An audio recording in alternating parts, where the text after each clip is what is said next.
Hello बच्चों, कैसे हैं आप लोग। क्लास 12th अकाउंटेंसी के कैश फ्लो स्टेटमेंट के 6th लेक्चर में आप सभी का स्वागत है। अभी तक के वीडियो लेक्चर्स में हम लोगों ने cash flow from operating activity and cash flow from investing activity निकालना सीख लिया था और उसके ऊपर हमने खूब सारे क्वेश्चंस भी किए थे। मैं आशा करता हूं आप लोगों ने अभी तक के सारे लेक्चर्स देख लिए होंगे और आपको ये दोनों चीजें निकालना अच्छे से आ गया होगा। आज के लेक्चर में हम लोग cash flow from financing activity निकालना सीखेंगे और उसके ऊपर हम लोग कुछ क्वेश्चंस की प्रैक्टिस भी करेंगे। बिफोर मैं अपने लेक्चर को शुरू करूं, मैं आप लोगों से रिक्वेस्ट करूंगा कि अगर आपको मेरी वीडियोस हेल्पफुल लगती हैं और आप मुझे सपोर्ट करना चाहते हैं तो प्लीज इस वीडियो को लाइक और शेयर जरूर कीजिएगा और मेरे चैनल को सब्सक्राइब भी कर दीजिएगा। चलिए बिना किसी देरी के हम अपने वीडियो लेक्चर को शुरू करते हैं।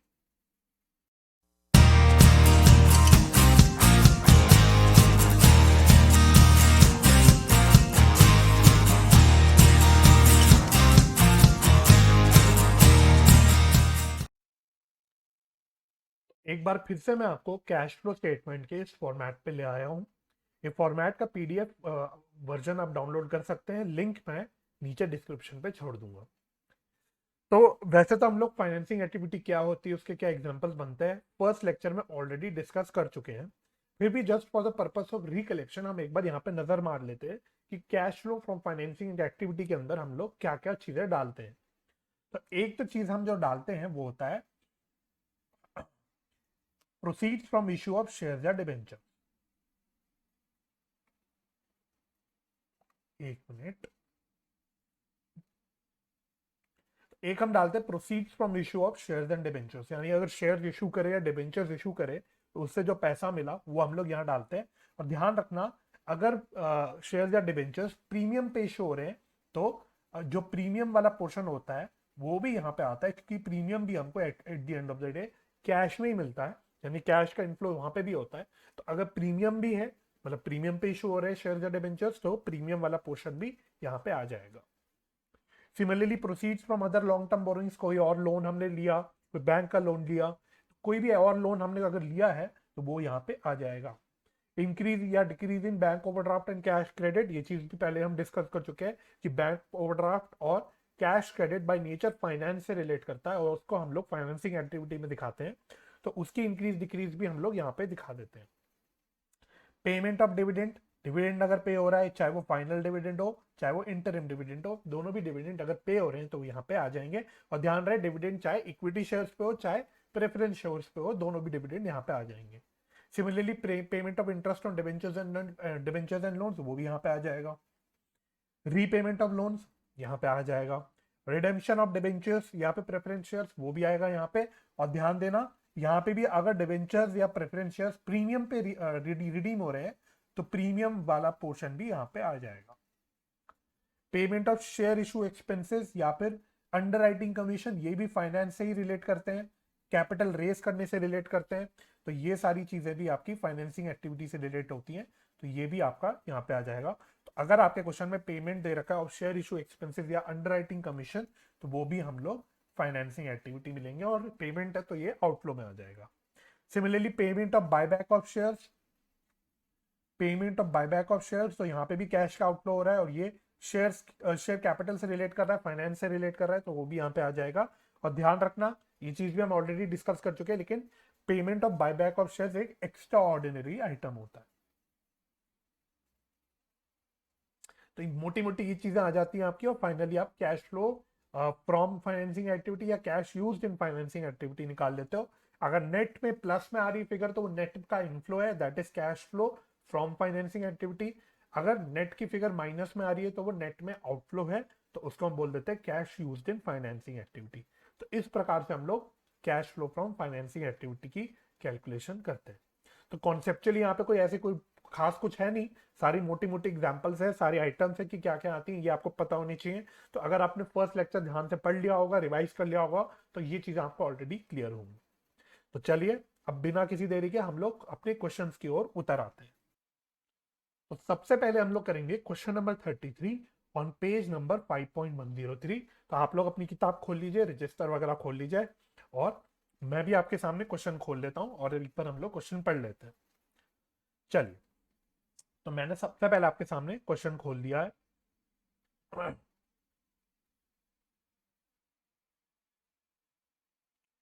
Question number 33।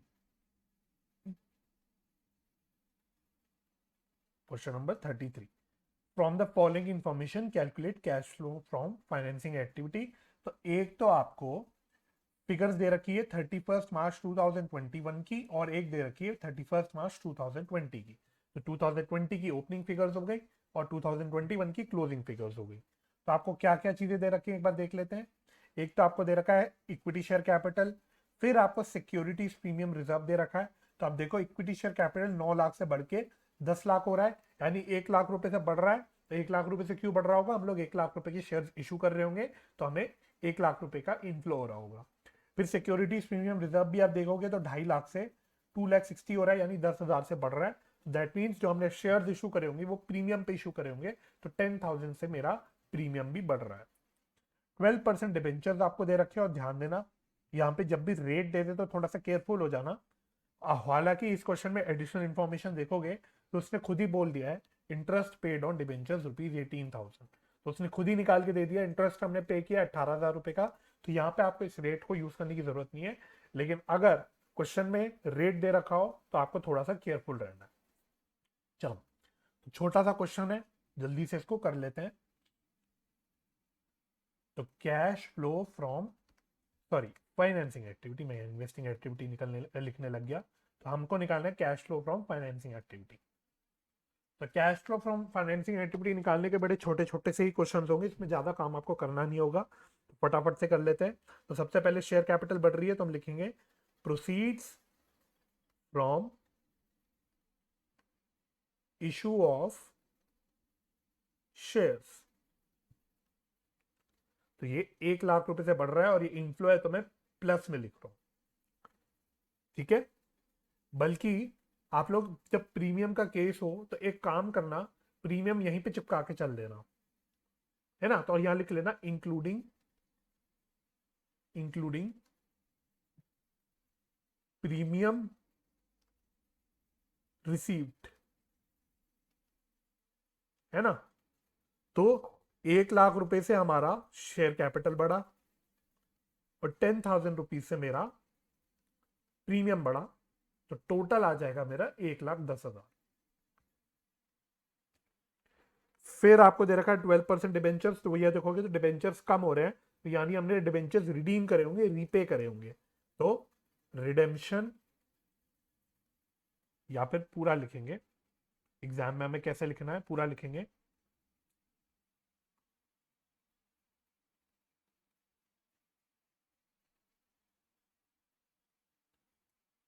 इसको ऐसे लिखेंगे पेमेंट, ओहो,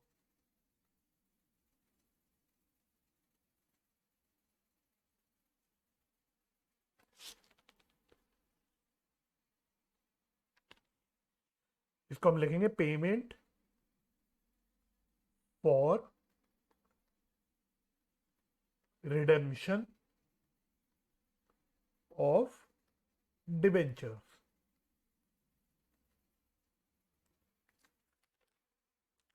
तो ये कितना है,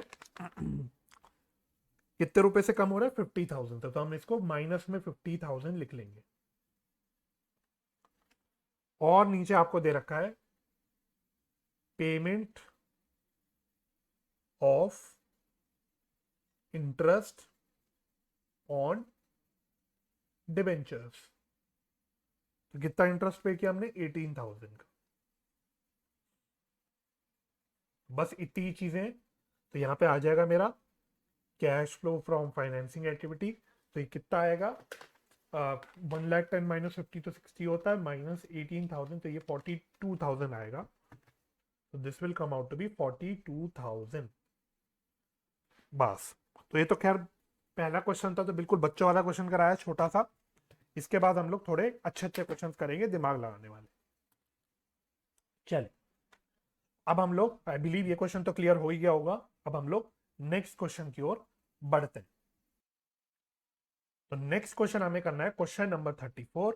आप लोग भी खोल लीजिए, पेज नंबर है 5.103, सेम पेज। तो इस क्वेश्चन को एक बार पढ़ते हैं।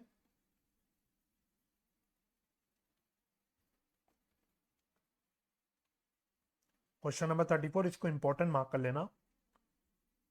From the following extracts of balance sheet of EXC limited calculate cash flow from financing activities. तो अगेन आपको 2021 एंड 2020 की फिगर्स दे रखी है, तो 2021 क्लोजिंग हो गई, 2020 ओपनिंग हो गई। यहाँ पे आपको इक्विटी शेयर कैपिटल दे रखा है, 10% प्रेफरेंस शेयर कैपिटल दे रखा है। ओहो, ये थोड़ा सा ध्यान रखने वाला पॉइंट है, 10% प्रेफरेंस शेयर कैपिटल।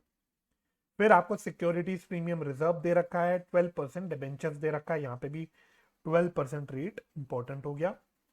इसके अलावा एडिशनल इंफॉर्मेशन में कहता है equity shares were issued on 31 मार्च 2021।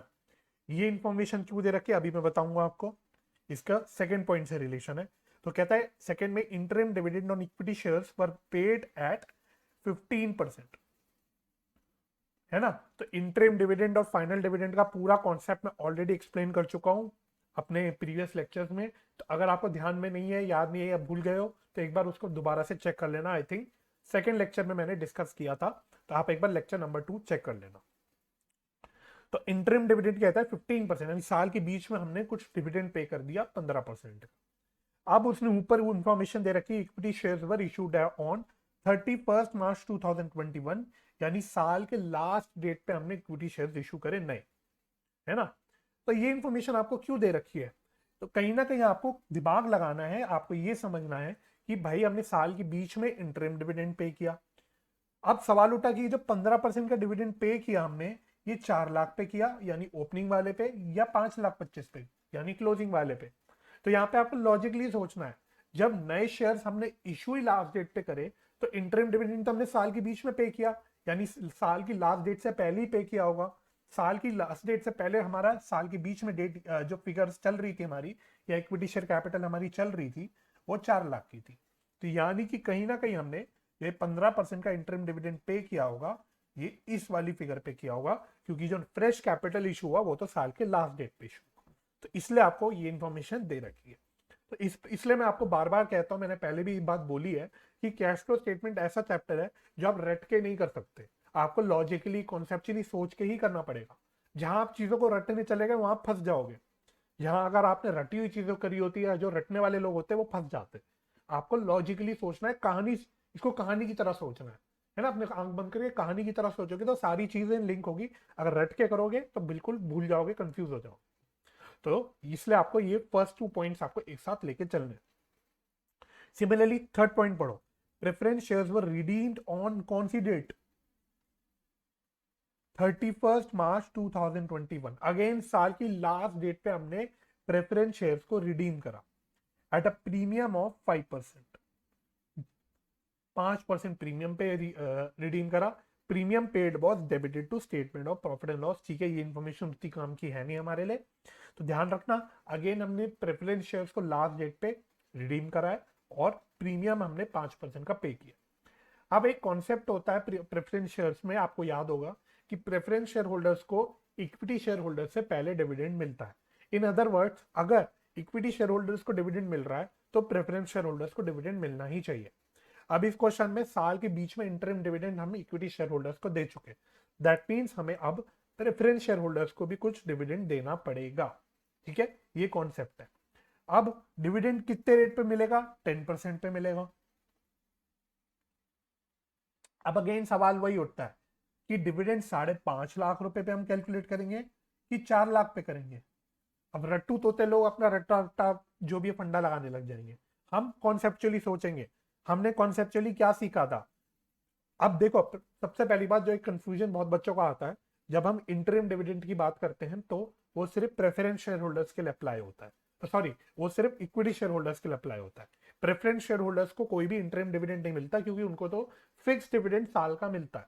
उनको फिक्स रेट ऑफ डिविडेंड जो होता है वो मिलता है साल का, है ना। तो जब भी इंटरिम डिविडेंड की बात होगी तो वो इक्विटी शेयर्स की बात होगी। तो जब हम प्रेफरेंस शेयर होल्डर्स को डिविडेंड देंगे तो उनको एक प्रकार से हम लोग फाइनल डिविडेंड ही दे रहे होंगे। अब फाइनल डिविडेंड का क्या कॉन्सेप्ट हमने पढ़ा था कि जो पिछले साल का प्रपोज डिविडेंड होता है, पिछले साल का डिविडेंड होता है, वो करंट ईयर में अप्रूव होके पे होता है ना। तो यहाँ पे हमको जो डिविडेंड देंगे हम 10% का, वो कहीं ना कहीं पिछले साल का देंगे, लास्ट ईयर का, यानी 2020 का देंगे, है ना। तो 2020 का क्योंकि हम लास्ट ईयर का डिविडेंड दे रहे हैं तो ऑब्वियस सी बात है हम लोग लास्ट ईयर के बैलेंस पे ही देंगे, क्योंकि लास्ट ईयर तो 5,50,000 का बैलेंस चल रहा था। तो इस बैलेंस पे हम लोग निकाल के देंगे। रटना नहीं, बहुत सारे बच्चे रट लेते हैं कि डिविडेंड ओपनिंग बैलेंस पे कैलकुलेट होता है। क्यों होता है? अगर आपने कॉन्सेप्ट सीख लिया, आपने लॉजिक सीख लिया, आपको पता है डिविडेंड का क्या कहानी चलती है, जो मैंने आपको पूरी कहानी एक्सप्लेन करी थी, तो आप उससे लिंक कर पाओगे कि भाई करंट ईयर में तो हम पिछले साल का डिविडेंड ही अप्रूव करके पे कर रहे हैं, तो क्योंकि अब वो पिछले साल का पे कर रहे हैं तो वो पिछले साल के बैलेंस पे पे करेंगे। तो इसलिए हम लोग 5.5 लाख रुपए पे प्रेफरेंस शेयर कैपिटल का डिविडेंड कैलकुलेट करेंगे। अच्छा, फोर्थ में कहता है 12% debentures of face value of ₹1,00,000 पर issued on 31 March 2021। Again in important information. तो आप लोग अगर बैलेंसेस देखोगे तो डिबेंचर्स 3 लाख से बढ़ के 4 लाख हो रहे हैं, यानी 1 लाख के नए डिबेंचर्स इशू हो रहे हैं। तो वही उस नीचे उसने बोला कि 1 लाख के डिबेंचर्स इशू करे, और कौन सी डेट पे करे? अगेन 31 मार्च 2021 को करे। 31 मार्च 2021 को करेंगे, यानी साल के लास्ट डेट पे करें। अब ये इंफॉर्मेशन आपको क्यों दे रखी है? अगेन देखो, आपको इंटरेस्ट का रेट दे रखा है, कूपन रेट 12% का, यानी आपको इंटरेस्ट की कैलकुलेशन करनी है। अगेन सेम कंफ्यूजन अराइज होगा कि भाई हम इंटरेस्ट इस फिगर पे कैलकुलेट करें कि इस फिगर पे कैलकुलेट करें। फिर आपको लॉजिकली सोचना है, भाई जब नए डिविडेंड साल के लास्ट डेट पे इशू हो रहे हैं, तो यानी कि पूरे साल 2020 से लेके 2021 का जो पूरा मेरा साल चला है, वो पूरे साल मेरा 3 लाख का बैलेंस ही चला होगा, क्योंकि नए डिवेंचर्स तो लास्ट डेट पे इशू है। तो 4 लाख की जो बैलेंस बदला होगा वो तो लास्ट डेट पे इशू होगा, लास्ट डेट पे बदला होगा। तो यानी अगर पूरे साल मेरा 3 लाख का ही बैलेंस चला है, तो हमें 12% का जो इंटरेस्ट है वो कैलकुलेट करना होगा 3 लाख पे, क्योंकि पूरे साल हमारी जो बैलेंस रहा है डिबेंचर्स का वो 3 लाख ही रहा है। साल के लास्ट डेट पे नए डिबेंचर्स इशू हुए और मेरा बैलेंस 4 लाख हो गया। ठीक है, तो इस प्रकार से आपको लॉजिकली एंड कॉन्सेप्चुअली सोचना है। ठीक है, तो ये एक इंपॉर्टेंट क्वेश्चन है, ये सारी चीजें समझने के लिए, इसलिए मैंने आपको पहले तसल्ली से एक एक क्वेश्चन पढ़ाया, एक एक पॉइंट पढ़ाया क्वेश्चन का, और उसको लिंक कराने की कोशिश करी। Now we can solve the question. अब हम लोग क्वेश्चन को सॉल्व करते हैं। चलिए, अब मैं किताब अपने हाथ पे रख लूंगा, आप लोग अपनी किताब से चीजें देखते रहना। तो we are calculating cash flow from financing activity.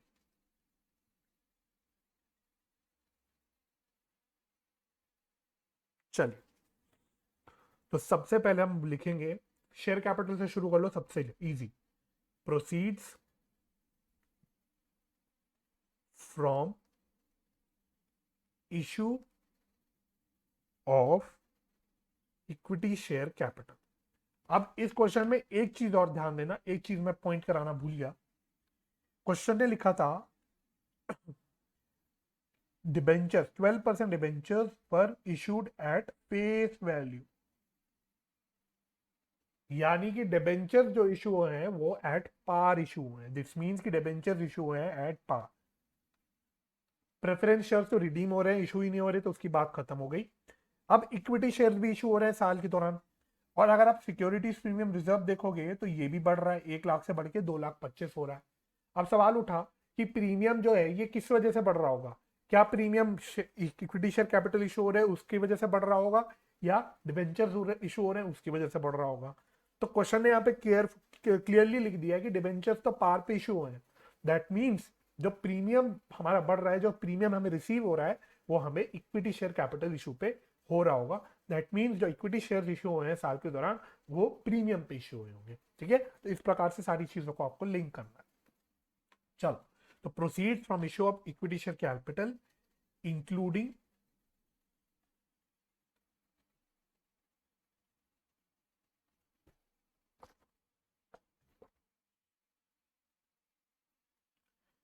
Including premium.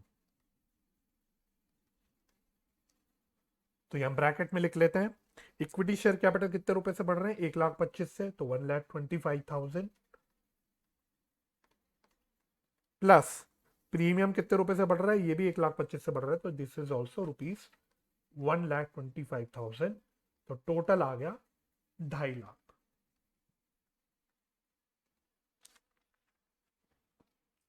Next, फिर प्रेफरेंस शेयर कैपिटल रिडीम हो रहा है, और वो भी प्रीमियम पे। तो payment for redemption of preference shares including premium. तो प्रेफरेंस शेयर्स कितने रुपए के रिडीम हो रहे हैं? 1,50,000 के। और प्रीमियम कितने परसेंट का है? इसमें बोला हुआ है क्लियरली 5%। तो प्लस 1,50,000 इंटू 5%, तो ये आ जाएगा 1,50,000 प्लस 5%, दैट इज 157,500। और ये आउटफ्लो है तो मैं नेगेटिव में लिखूंगा।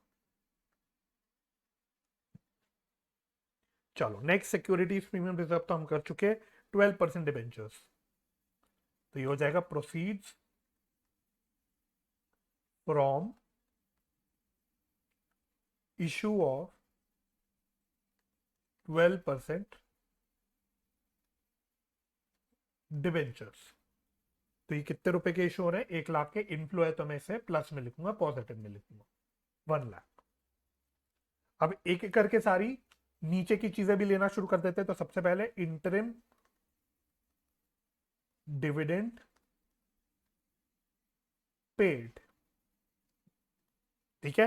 तो ये हम इस्टेब्लिश कर चुके हैं कि ये इंटरिम डिविडेंड हम लोग ओपनिंग बैलेंस पे करेंगे, और रटना नहीं है, सिर्फ लॉजिक के साथ हम समझ चुके हैं कि क्यों ऐसा। तो ओपनिंग बैलेंस तो 4,00,000 है और इंटरिम डिविडेंड हमें 15% का पे करना है, तो ये आ जाएगा 60,000 पेमेंट है। तो ये भी आपका आउटफ्लो में या नेगेटिव में दिखाओगे। सिमिलरली अब हमें प्रेफरेंस डिविडेंड पे करना है, तो डिविडेंड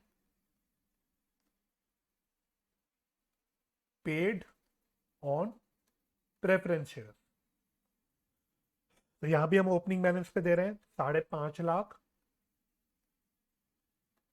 और रेट दे रखा है 10%, तो ये आ जाएगा 55,000। नेक्स्ट, फिर हमें इंटरेस्ट पे करना है ऑन डिबेंचर्स, तो payment of interest on 12% debentures. तो यहां पे भी डिबेंचर साल के लास्ट डेट पे इशू हो रहे हैं, तो हम लोग 3,00,000 रुपए पे करेंगे डिबेंचर, तो 3,00,000 इंटू 12%, तो ये आ जाएगा 36,000। बस अब हम लोग एक बार इसे कैलकुलेट कर लेते हैं, तो फाइनल आपका cash flow from financing activity आ जाएगा। तो इसको एक बार कैलकुलेट कर लेते हैं। तो यार है 2,50,000 minus 157,500 plus 1,00,000 minus 60,000 minus 55,000 minus 36,000। So this is coming out to be 41,500. This is cash flow from financing activity. Exam में पूरा लिखना है, शॉर्ट फॉर्म नहीं यूज करना है। तो इस प्रकार से आपको लॉजिक और कॉन्सेप्ट का एप्लीकेशन करना होता है।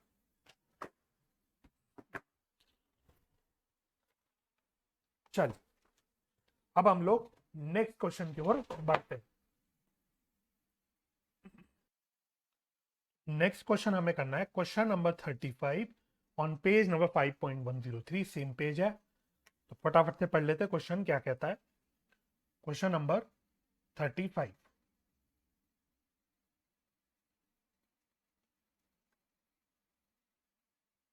इसको इंपॉर्टेंट मार्क कर लेना।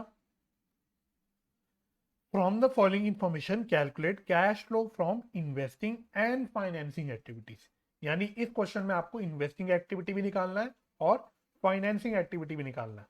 तो दैट मीन्स आपकी पिछले लेक्चर की भी रिवीजन हो जाएगी इस क्वेश्चन में। तो सबसे पहले आपको मशीनरी दे रखी है एट कॉस्ट, फिर आपको एक्यूमुलेटेड डेप्रिसिएशन दे रखा है, तो आपको मशीनरी के बैलेंसेस दे रखे हैं और एक्यूमुलेटेड डेप का बैलेंसेस दे रखे हैं। इसके अलावा आपको कैपिटल दे रखा है और बैंक लोन दे रखा है। नीचे कहता है during the year machine costing ₹10,000 was sold at a loss of ₹2,000। तो कह रहा है कि कुछ मशीनरी जिसकी कॉस्ट थी, ध्यान देना उसने कॉस्ट दी है, कुछ मशीनरी जिसकी कॉस्ट थी 10,000 रुपए, उसको हमने 2,000 रुपए के लॉस पे सेल करा है। उसने इस मशीनरी पे एक्यूमुलेटेड डेप्रिसिएशन कितनी है ये नहीं बताई। आगे अलबत्ता उसने बताया है depreciation on machinery charge during the year amounted to ₹6,000। तो साल के दौरान हमने डेप्रिसिएशन कितना चार्ज किया टोटल? 6,000 रुपए। ये साल का डेप्रिसिएशन, ओवरऑल डेप्रिसिएशन दे रहा है, साल का डेप्रिसिएशन का खर्चा बता रहा है जो पीएनएल में आपने डाला होगा। और जो कॉस्ट 10,000 की कॉस्ट की मशीनरी हमने सेल करी है, उस पर एक्यूमुलेटेड डेप आज तक की कितनी है ये उसने नहीं बताया, वो हमको कैलकुलेट करना पड़ेगा। चलिए, तो सबसे पहले हम लोग निकालते हैं cash flow from investing activity.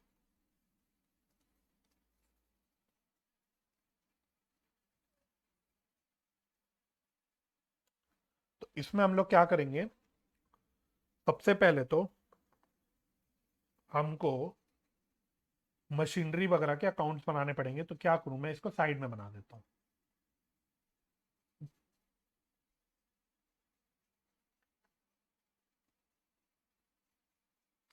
तो वर्किंग नोट में आप लोगों को नीचे बना रहा होगा, मैं यहाँ पे बना रहा हूँ। तो एक वर्किंग नोट बनाएंगे, इसमें एक हम लोग बनाएंगे मशीनरी अकाउंट,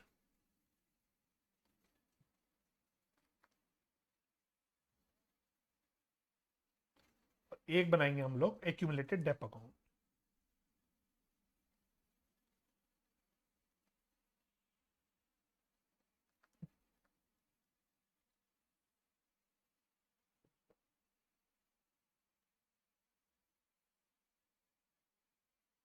चलिए, सबसे पहले तो बैलेंसेस डाल देते हैं। तो मशीनरी के कितने बैलेंसेस दे रखे हैं आपको? 2 बैलेंस बीडी, ये आपको दे रखा है 40 एंड 50। ठीक है, तो डेट्स ध्यान से देख के देखना कि कौन सा ओपनिंग बैलेंस है कौन सा क्लोजिंग। यहाँ बाय बैलेंस सीडी, ये आपको दे रखा है 50,000।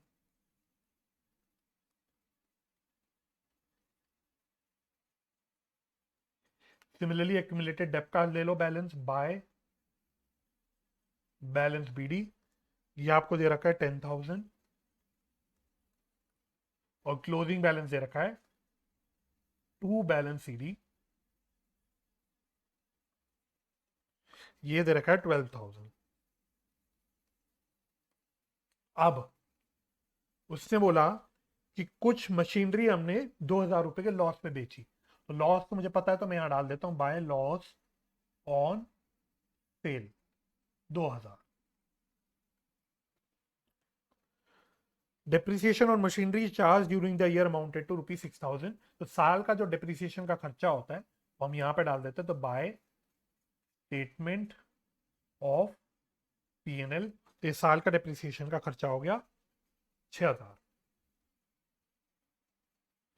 अब ये अकाउंट में सबसे पहले क्लोज कर सकता हूं। तो टोटल आ रहा है 16,000 और मेरा बैलेंस बच रहा है इधर 4,000 का। तो ये हो जाएगा मेरा accumulated Depp on machine sold. तो इसको मैं डाल दूंगा टू मशीन अकाउंट, और ये क्रॉस पोस्ट होके इधर आ जाएगा बाय एक्यूमुलेटेड डेप अकाउंट 4,000। अब आपने एक्यूमुलेटेड डेप निकाल दिया, जिस मशीन को हमने बेचा उस पर कितनी एक्यूमुलेटेड डेप है ये आपको पता लग गया। अब आप लोग निकाल सकते हो कि कितनी सेल हुई होगी, कितने रुपए की बेची होगी। तो बाय बैंक अकाउंट, ये हम लोग नीचे कैलकुलेट कर लेते हैं। तो उसने कॉस्ट बता रखी है, कॉस्ट ऑफ मशीन सोल्ड, कितनी कॉस्ट बताई उसने? 10,000 की, लेस एक्यूमुलेटेड डेप 4,000 रुपए का एक्यूमुलेटेड डेप है। रिटर्न डाउन वैल्यू या WDV आपकी 6,000 होगी, दिस इज WDV। फिर उसने बोला है कि हमने 2,000 रुपए के लॉस में बेचा है, तो less loss on sale 2,000। That means हमने 4,000 रुपए की बेची होगी मशीन, सेल वैल्यू है ना। तो 6,000 रुपए की WDV की मशीन हमने 4,000 रुपए में भी बेची, इसलिए 2,000 रुपए का लॉस आ गया। तो ये हम डाल देंगे यहाँ पे 4,000। तो टोटल आ जाएगा 60,000, 60,000। तो अब इस अकाउंट में भी बैलेंस यहाँ पे बच रहा है कितने रुपए का, 20,000 का। तो ये होगी मेरी साल की परचेज, यानी टू बैंक। तो इस प्रकार से सारी चीजें आपको करनी थी, है ना। चलो, तो ये सब हमने काम कर लिया। अब हम लोग अपने यहां पे आ सकते हैं। तो हम लिखेंगे proceed from sale of machinery एक, फिर payment for purchase of machinery. तो प्रोसीड है मेरे 4,000 रुपए की, मैंने 4,000 रुपए की बेची, और पेमेंट कितनी है, 20,000 की।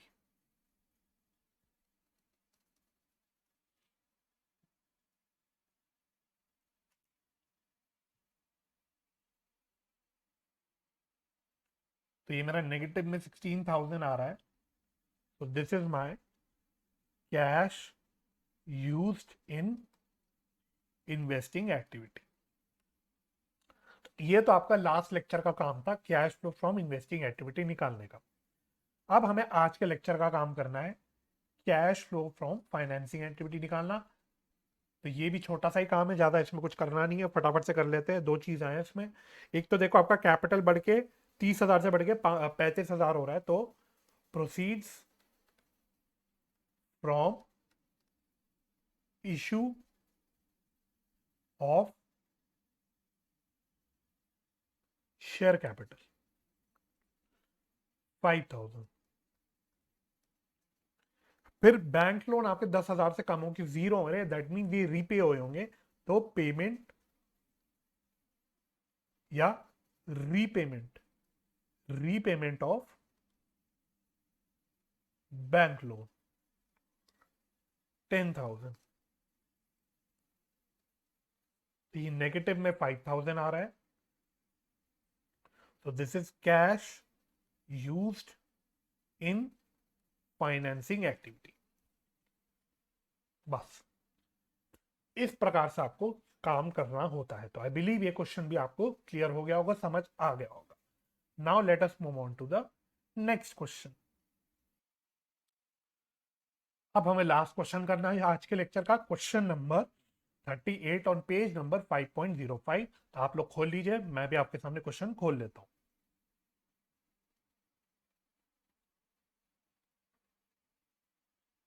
क्वेश्चन नंबर 38, ये भी एक अच्छा क्वेश्चन है। क्वेश्चन नंबर 38, इसको इंपॉर्टेंट मार्क कर सकते हैं। और इस क्वेश्चन में जो आंसर दे रखा है इसमें गलती है ना, इसमें कुछ कॉन्सेप्चुअल गलती है, इसलिए भी करा रहा हूँ ये क्वेश्चन में। तो हम लोग वो गलती को डिस्कस कर लेंगे और हम लोग सही सही काम करेंगे। तो हमारा आंसर ऑल द मैच नहीं करेगा, but our answer will be correct. ठीक है, तो एक बार क्वेश्चन पढ़ लेते हैं। काफी सारी चीजें दे रखी है। From the following information calculate net cash flow from operating activities and financing activities. तो आपको कैश फ्लो निकालना है from operating activities and financing activities. यानी अब इसमें हमको ऑपरेटिंग एक्टिविटीज का फंडा भी लगाना है और आज के लेक्चर का फंडा भी लगाना है। तो आई बिलीव आपको ऑपरेटिंग एक्टिविटीज निकालना याद होगा। तो सबसे पहले आपको इक्विटी शेयर कैपिटल दे रखा है। अच्छा, सबसे पहली बात, क्लोजिंग बैलेंस ये है, ओपनिंग बैलेंस ये है। फिर आपको इक्विटी शेयर कैपिटल दे रखा है। फिर नीचे आपको 5% प्रेफरेंस शेयर कैपिटल दे रखा है। नीचे जनरल रिजर्व दे रखे हैं। सरप्लस दे रखा है, that is balance of statement of PNL. Securities premium reserve, provision for tax, non current liabilities में आपको 8% डिबेंचर्स दे रखे हैं। शॉर्ट टर्म बोरिंग्स में आपको 8% बैंक लोन दे रखा है। ट्रेड पेबल्स दे रखे हैं और ट्रेड रिसीवेबल्स एंड इन्वेंट्रीज दे रखे हैं। एडिशनल इंफॉर्मेशन में कहता है during the year additional debentures were issued at par on 1 October and bank loan were repaid on the same date. तो साल के दौरान हमने डिबेंचर्स इशू करे नए 1 अक्टूबर को, और बैंक लोन रीपे भी किया हमने 1 अक्टूबर को। तो ये इंफॉर्मेशन क्यों दे रखी है, अब आई होप आप समझते होंगे। आपको ये 8% की कैलकुलेशन करनी है, तो इसलिए आपको डेट्स की इंफॉर्मेशन दे रखी है। इसके अलावा सेकंड में कहता है dividend on equity shares at 8% was paid on opening balance. हमने इक्विटी शेयर्स पे 8% का डिविडेंड दिया on opening balance. Income tax of ₹1,12,500 has been provided during the year. यानी साल का इनकम टैक्स का खर्चा, जो साल का प्रोविजन फॉर टैक्स आपने बनाया, वो बनाया 1,12,500 का। इसमें आपको प्रोविजन फॉर टैक्स अकाउंट भी बनाना पड़ेगा। Preference shares were redeemed on 31 दिसंबर 2020। तो आप देखोगे प्रेफरेंस शेयर्स कम हो रहे हैं, 7.5 लाख रुपए से कम हो गए, 5 लाख हो रहे हैं। तो रिडीम हुए हैं कुछ प्रेफरेंस शेयर्स, तो ये कौन सी डेट पे रिडीम हुए हैं वो उसने बताया। सबसे पहली बात, हमने क्वेश्चन के अकॉर्डिंग कुछ डिविडेंड पे किया है इक्विटी शेयर्स को, इक्विटी शेयर्स पे। तो अगेन हमको सेम लॉजिक लगाना पड़ेगा। अगर हमने इक्विटी शेयर्स पे डिविडेंड पे किया है तो हमने प्रेफरेंस शेयर्स पे भी डिविडेंड पे जरूर किया होगा। तो प्रेफरेंस शेयर्स पे डिविडेंड हमको ऑटोमेटिकली अपने आप कैलकुलेट करना है। अच्छा, उसके लिए आपको ये 5% का रेट निकालना पड़ेगा। सेम सवाल आ सकता है कि 7.5 लाख पे कैलकुलेट करे कि 5 लाख पे कैलकुलेट करे। तो सेम लॉजिक जो मैंने पिछले से पिछले क्वेश्चन पे आपको बताया था, प्रेफरेंस शेयर जो हम डिविडेंड पे कर रहे होंगे वो लास्ट ईयर का पे कर रहे होंगे, है ना। Same logic, same concept. तो हमको एक्चुअली ये 7.5 लाख रुपए पे कैलकुलेट करना पड़ेगा, क्योंकि लास्ट ईयर की फिगर आपके पास 7.5 लाख रुपए की दे रखी है। अब इस क्वेश्चन में जो आंसर निकालने के लिए उन्होंने क्या किया है, उन्होंने ये 5 लाख रुपए पे कैलकुलेट कर दिया। तो अगर आपको क्वेश्चन जो बुक का आंसर है वो मैच कराना होगा, तो आपको 5 लाख रुपए पे 5% कैलकुलेट करना पड़ेगा, तब आपका बुक के आंसर से सारा चीजें मैच करेगी। लेकिन वो मेरे हिसाब से कॉन्सेप्चुअली रॉन्ग हो जाएगा। इस पे एक इलस्ट्रेशन भी है, इस पे एक इलस्ट्रेशन भी है काफी आगे का, इलस्ट्रेशन नंबर 57 आई थिंक, हाँ मैंने नोट करके रखा था, इलस्ट्रेशन नंबर 57। तो इलस्ट्रेशन 57 पे जो मेरा कॉन्सेप्ट है, जो मेरा लॉजिक है वो लगाया गया है। तो मैं भी इसमें भी वही लॉजिक लगाऊंगा।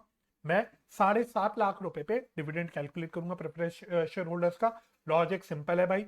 भाई इस साल हम पिछले साल का प्रपोज डिविडेंड पे करते हैं, तो प्रेफरेंस शेयर्स पे भी जो पिछले साल का प्रपोज डिविडेंड होगा वो ओपनिंग बैलेंस पे होगा, तो हम लोग पिछले साल का निकालेंगे। ठीक है, सेम चीज फाइनल डिविडेंड का कॉन्सेप्ट, सेम कॉन्सेप्ट चलता है प्रेफरेंस शेयर पे, सेम कॉन्सेप्ट चलता है इक्विटी शेयर्स पे। ठीक है, चलिए इलस्ट्रेशन नंबर 57। ठीक है, अच्छा कॉन्सेप्चुअली सोचना है, आपको ये समझना पड़ेगा कि प्रेफरेंस शेयर होल्डर्स को डिविडेंड तभी मिलेगा जब हम इक्विटी शेयर होल्डर्स को डिविडेंड देंगे। तो जब इक्विटी शेयर होल्डर्स मीटिंग में, एनुअल जनरल मीटिंग में अपना डिविडेंड अप्रूव करेंगे, तभी आपका प्रेफरेंस शेयर होल्डर्स का या प्रेफरेंस शेयर्स पे डिविडेंड ऑटोमेटिकली अप्रूव होगा, है ना। इसलिए हम लोग कह रहे हैं कि लास्ट ईयर का हमको डिविडेंड इस साल पे करना है। ठीक है, तो आई बिलीव यहाँ पे कोई भी कंफ्यूजन आप लोगों के ऊपर नहीं रहेगी और आप लोग कॉन्सेप्ट सही सही अप्लाई कर पाएंगे। चलिए अब हम लोग ये क्वेश्चन सॉल्व करते हैं। तो सबसे पहले हम निकालेंगे cash flow from operating activity.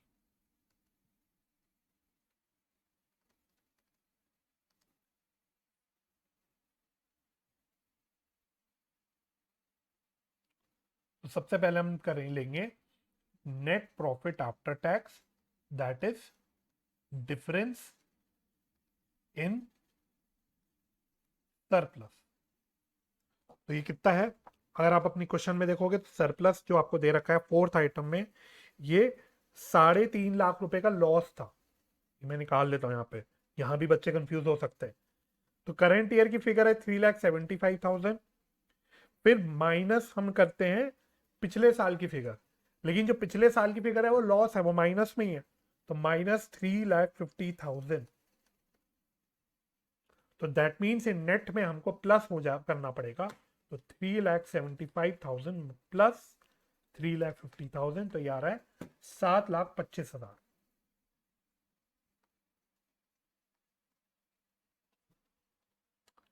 अब हम इसमें ऐड करेंगे, पहले हम लोग सारे अप्रोप्रिएशन ऐड कर देते हैं। तो जनरल रिजर्व देखोगे तो 3 लाख से बढ़ के 3,75,000 हो रहा है। तो साल के दौरान हमने 75,000 का कुछ रिजर्व बनाया है, ट्रांसफर किया है, तो हम लोग ऐड कर देते हैं ट्रांसफर टू जनरल रिजर्व 75,000। और क्या है भाई, और सारे डिविडेंड्स हैं, है ना। तो पहले dividend on equity shares calculate करो। तो ओपनिंग बैलेंस पे यहाँ तो क्वेश्चन ने क्लियरली खुद ही बोल दिया है कि ओपनिंग बैलेंस पे हमने किया है, तो ओपनिंग बैलेंस है 11,25,000 और डिविडेंड का रेट दे रखा है 8% का। 11,25,000 into 8%, this is coming out to be 90,000।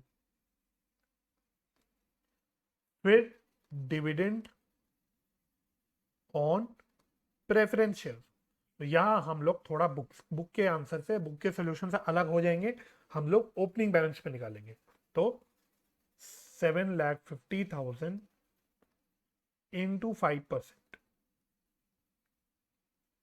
तो 7,50,000 इंटू 5%, दिस इज 37,500।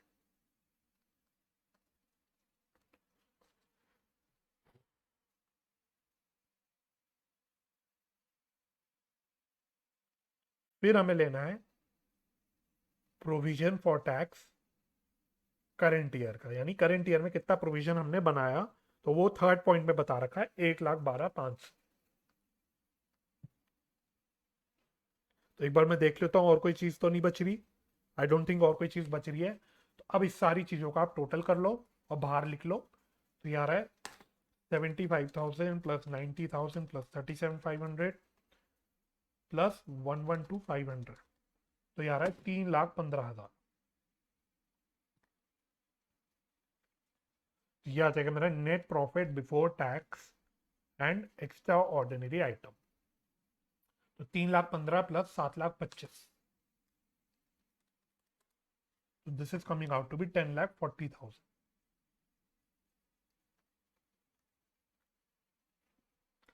अब हम लोग इसमें ऐड करते हैं non cash and non operating income, sorry expenses.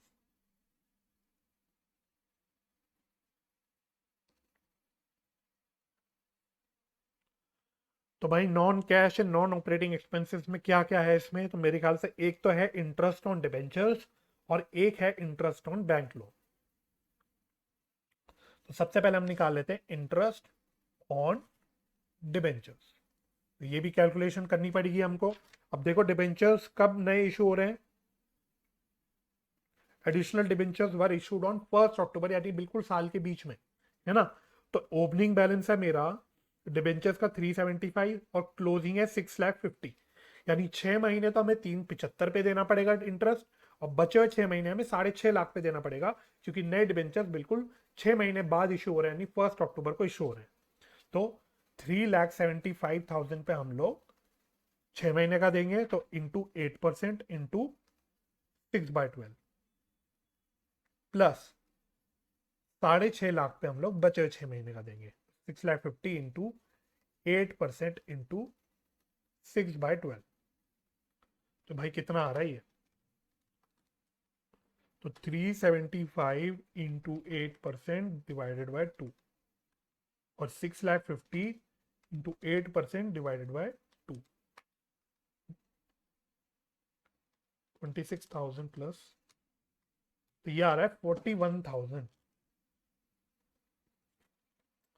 Similarly हमें लेना है इंटरेस्ट ऑन बैंक लोन। अब यहां पे बैंक लोन रीपे हो रहा है, देखो 1,25,000 से कम होके 1 लाख हो रहा है, और ये भी उसने फर्स्ट पॉइंट में बोल रहा है कि जी रीपे भी हम लोग 1 अक्टूबर को कर रहे हैं, यानी 6 महीने बाद कर रहे हैं, यानी 1,25,000 पे तो हमें 6 महीने का इंटरेस्ट देना पड़ेगा, और बचे हुए 6 महीने का इंटरेस्ट हमें 1 लाख पे देना पड़ेगा। तो ये भी आ जाएगा 1,25,000 into 8% into 6/12 plus 1 lakh into 8% into 6/12। तो ये भी मैं निकाल लेता हूं। तो 1,25,000 इंटू 8% डिवाइडेड बाई 2 प्लस 4,000, तो ये आ रहा है 9,000।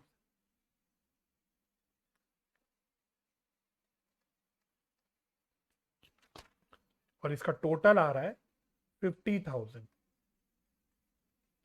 ठीक है, तो और तो कोई नॉन ऑपरेटिंग आइटम्स या नॉन कैश आइटम्स है नहीं, तो ये मेरा आ जाएगा operating profit before working capital changes.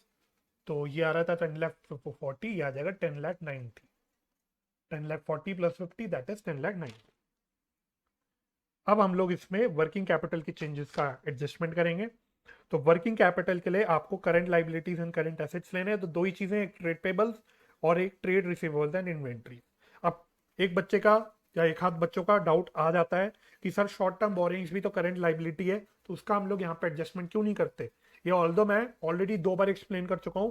First lecture में भी मैंने एग्जाम्पल में बताया था, और फोर्थ लेक्चर में हमने आई थिंक सीखा था, जहाँ पे हमने वर्किंग कैपिटल चेंजेस के बारे में समझा था। तो वहां मैंने क्लियरली बताया था कि वर्किंग कैपिटल चेंजेस में जो हम current assets and current liabilities का इंक्रीज डिक्रीज का एडजस्टमेट करते हैं, वो सिर्फ वही current assets and current liabilities लेते हैं जो ऑपरेटिंग एक्टिविटीज से रिलेट करते हैं।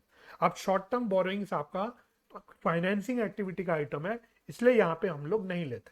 तो ये ऑलरेडी मैं प्रीवियस लेक्चर्स में एक्सप्लेन कर चुका हूँ, फिर भी आई थिंक एक बच्चे का डाउट इसमें आ गया था, तो आई होप ये चीज आप लोग ध्यान में रखोगे। एनीवे चलो ट्रेड पेबल्स की बात करते हैं। तो ट्रेड पेबल्स 2.5 लाख से बढ़ के 5 लाख हो रहे हैं, दैट इज इंक्रीज है in trade payables, increase in current liabilities. तो इंक्रीज इन करंट लाइबिलिटीज हम लोग ऐड करते हैं, तो ऐड करेंगे हम लोग इंक्रीज इन ट्रेड पेबल्स। तो कितने रुपए से बढ़ रहा है, 2.5 लाख से। फिर ट्रेड रिसीवेबल्स एंड इन्वेंट्रीज की बात करें तो ये भी बढ़ रहा है, तो अगर करंट एसेट्स बढ़ते हैं तो हम उसको लेस करते हैं। तो increase in trade receivables and inventory, ये कितने रुपए से बढ़ रहा है, ये 1.5 लाख रुपए से बढ़ रहा है, ये हम माइनस कर।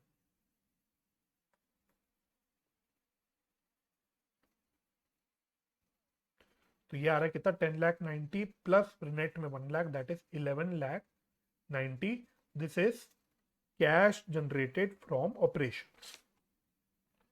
अब इसमें हमें लेस करना पड़ेगा टैक्स पेड, और टैक्स पेड की फिगर हमको वर्किंग नोट में प्रोविजन फॉर टैक्स का अकाउंट बना के निकालनी पड़ेगी। तो उसको मैं यहां पे कर देता हूं।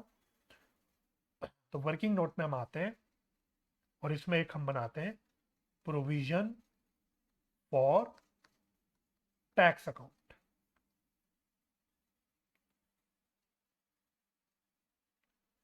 ओपनिंग क्लोजिंग बैलेंस ले लेते हैं, by balance BD to balance CD. ये कितना कितना आपको दे रखा है, प्रोविजन फॉर टैक्स कहाँ का है, ये रहा 50 एंड 1 लाख।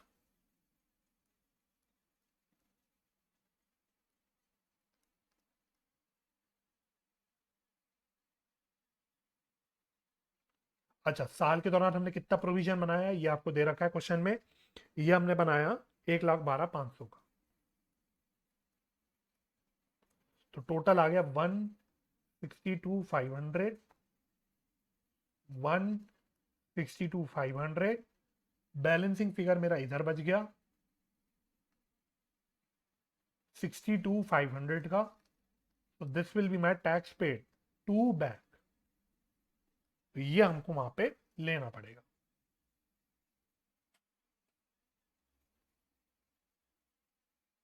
तो यहां आ जाएगा 62,500, ये हमने वर्किंग नोट में निकाला। तो इसको निकालो, 11,90,000 माइनस 62,500, तो ये आ रहा है 11,27,500। So this is my cash flow from operating activity. किताब से अगेन बोल रहा हूँ, आंसर मैच नहीं करेगा। अगर आप किताब का आंसर और बुक का आंसर और हमारा आंसर नोटिस करोगे, कंपेयर करोगे, तो डिफरेंस इसी की वजह से आएगा, आप लोग बाद में चेक कर लेना, है ना। हमने 7.5 पे प्रेफरेंस डिविडेंड कैलकुलेट किया है, और बुक वालों ने 5 लाख पे किया है। तो हम सही कॉन्सेप्ट अप्लाई करेंगे, हम लोग सही करेंगे, तो this is the correct answer as per me. ठीक है, चलो अब फटाफट से हम लोग cash flow from financing activity भी निकाल लेते हैं। चलिए, तो सबसे पहले भाई इसमें इक्विटी शेयर कैपिटल इशू हो रहे हैं, तो proceeds from issue of equity shares 1375 minus 1125, ये आ रहा है 2.5 lakh.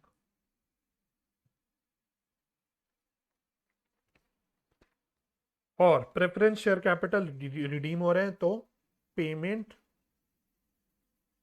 For redemption of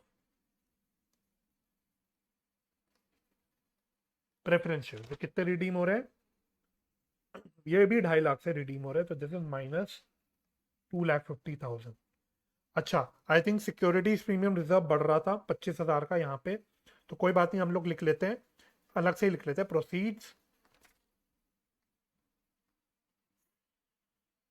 proceeds for premium on issue of equity shares. तो आइडियली मुझे ऊपर ही ऐड कर देना चाहिए था, मैं भूल गया, मैं इसको अलग से यहाँ पे ऐड कर देता हूँ, तो ये हो जाएगा 25,000। अच्छा, और डिबेंचर्स और बैंक लोन, डिबेंचर्स इशू हो रहे हैं तो proceeds from issue of 8% debentures, तो 6.5 लाख माइनस 375, तो यह 275। और रीपेमेंट ऑफ 8% बैंक लोन, तो ये कितना है? 25,000 की रीपेमेंट हो रही है। अब इसके अलावा हमको डिविडेंड और इंटरेस्ट लेना है, तो dividend paid on equity shares, dividend paid on preference shares, interest paid on debentures and interest paid on bank loan. इतनी सारी चीजें हमको एक करके लेनी है। अच्छी बात यह है कि सारी चीजें कैलकुलेट हमने ऊपर ही कर रखी है, तो हमको दोबारा से कैलकुलेट नहीं करनी, हम यहां से उठा लेंगे। तो इक्विटी शेयर पे 90,000 का डिविडेंड निकाला था, प्रेफरेंस शेयर पे 37,500 का, वो यहां लिख लेते हैं 90,000 और 37,500, ठीक है। तो इस 37,500 अगेन हमारा प्रेफरेंस शेयर्स का डिविडेंड अलग आ रहा है, इसलिए cash flow from financing activity का आंसर भी हमारा बुक से मैच नहीं करेगा, but our answer is conceptually correct. Similarly interest paid on debenture तो मुझे याद है 41,000 था, और ये भी मुझे याद है 9,000 था। चल, इतनी चीजें हैं, तो अब हम लोग प्लस माइनस करके निकाल लेते हैं आंसर। तो ये 2,50,000 माइनस 2,50,000, ये तो नलीफाई हो गया, तो 25,000 plus 275 minus 25 minus 90 minus 37,500 minus 50, तो ये आंसर आ रहा है हमारा 97,500। तो this is cash flow from financing activity. Again आप प्रेफरेंस डिविडेंड को बदल के देख लेना, तो आपका किताब से आंसर मैच कर जाएगा, दोनों में भी, फाइनेंसिंग एक्टिविटी में भी एंड ऑपरेटिंग एक्टिविटी में भी। बस, तो इस प्रकार से हमें क्वेश्चंस करने होते हैं of for calculating financing activity. तो अब हमने तीनों चीजें निकालनी सीख ली, ऑपरेटिंग एक्टिविटी भी, इन्वेस्टिंग एक्टिविटी भी एंड फाइनेंसिंग एक्टिविटी भी। हमने खिचड़ी वाले क्वेश्चंस भी कर लिए, लास्ट क्लास में हमने operating activity plus investing activity के क्वेश्चन करे, आज की क्लास में हमने operating activity plus financing activity and investing activity plus financing activity, दोनों तरह के क्वेश्चन करे। तो हमारी तीनों एक्टिविटीज कवर हो गई है। दैट मीन्स हम नेक्स्ट क्लास ऑनवर्ड्स हम लोग फुल कैश फ्लो स्टेटमेंट के क्वेश्चन करेंगे, जिसमें हम लोग पूरे कैश फ्लो स्टेटमेंट बनानी होगी, ठीक है। तो आप लोगों से रिक्वेस्ट रहेगी कि बिफोर दैट लेक्चर आप लोग तीनों एक्टिविटीज को अच्छे से रिवाइज कर लेना। अभी तक जो भी आपने सीखा, जो भी मैंने आपको सिखाया, पूरा अच्छे से रिवाइज कर लेना, होमवर्क देख लेना, होमवर्क कर लेना। मैं होमवर्क के क्वेश्चंस लिखवा लेता हूँ। होमवर्क में ज्यादा नहीं है, question number 32, 36 and 37 and illustration number 44 से लेके 48,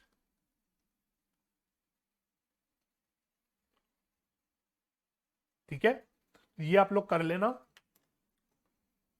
और फिर अच्छे से रिवाइज जब आप कर लोगे, फिर आप लोगों को भी मजा आएगा जब हम पूरे कैश फ्लो स्टेटमेंट के क्वेश्चंस करेंगे। ठीक है, तो बस आज के लेक्चर में मुझे इतना कराना था। आई होप ये लेक्चर आपको हेल्पफुल लगी होगी। अगर आपको हेल्पफुल लगा तो प्लीज इसको लाइक और शेयर जरूर कीजिएगा, चैनल को सब्सक्राइब कर दीजिएगा और बेल आइकन भी प्रेस कर दीजिएगा। मेरे साथ इस लेक्चर में जुड़ने के लिए बहुत बहुत धन्यवाद।